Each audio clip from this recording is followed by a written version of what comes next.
Hey everyone, welcome to a day in my life as a working CS. तो मैंने कल क्या क्या काम किया उसके बारे में मैं तुम लोग को बताऊंगी डिटेल में।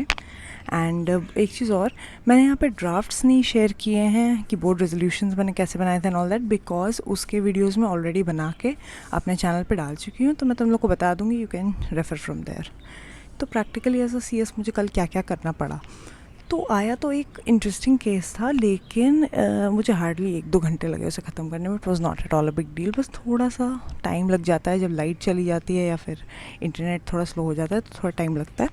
तो हुआ क्या, कल आई वॉज कॉल्ड एंड जो मेरे सर हैं उन्होंने बोला दैट एक हम लोग की फर्म है, तो हमें क्लाइंट्स आते हैं, तो क्लाइंट कंपनी जो है उन्होंने बोला दैट 2 डायरेक्टर्स डिज़ाइन होंगे। जो उस कंपनी में एक प्राइवेट कंपनी है पहले, तो उसमें सिर्फ 2 ही डायरेक्टर्स हैं, ठीक है, सिर्फ 2 ही डायरेक्टर्स हैं, वो दोनों रिज़ाइन करेंगे।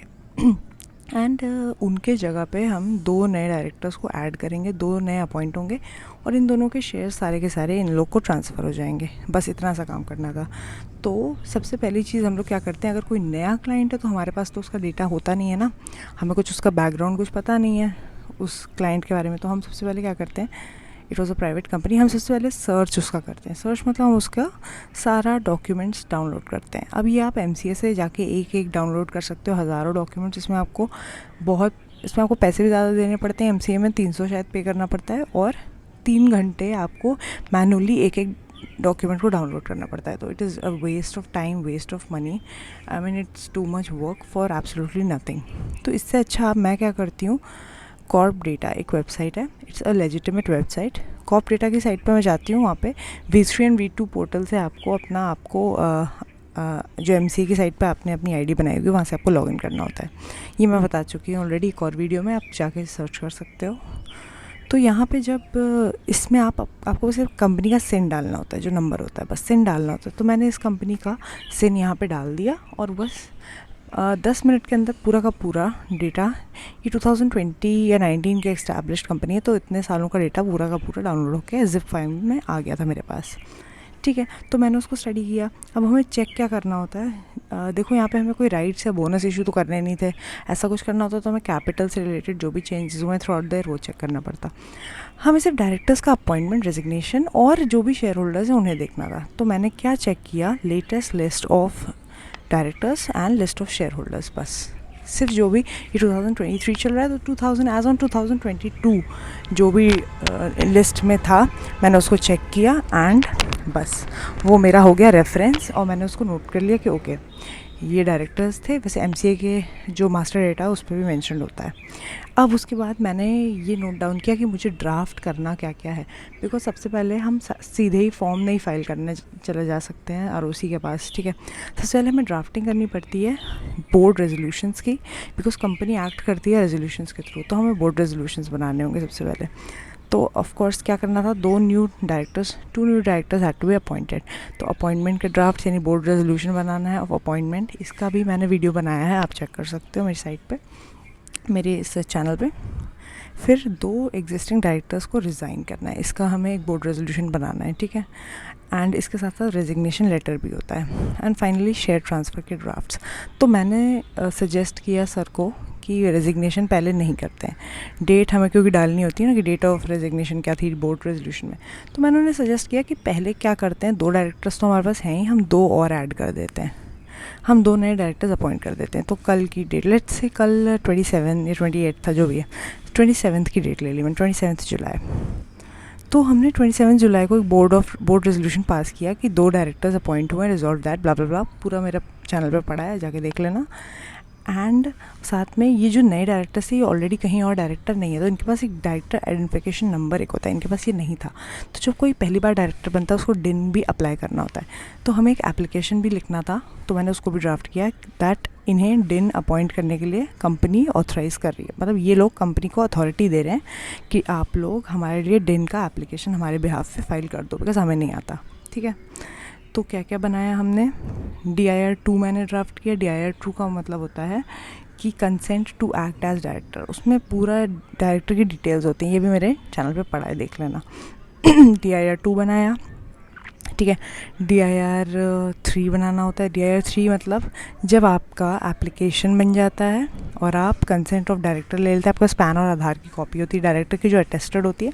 DIR-3 एक फॉर्म होता है जो आप एप्लीकेशन फाइनली ROC को भेजते हो कि हाँ हमें डिन चाहिए, हमें डिन आप दे दो, अलॉट कर दो, ये है इस डायरेक्टर का आधार, पैन और सारी डिटेल्स। ठीक है।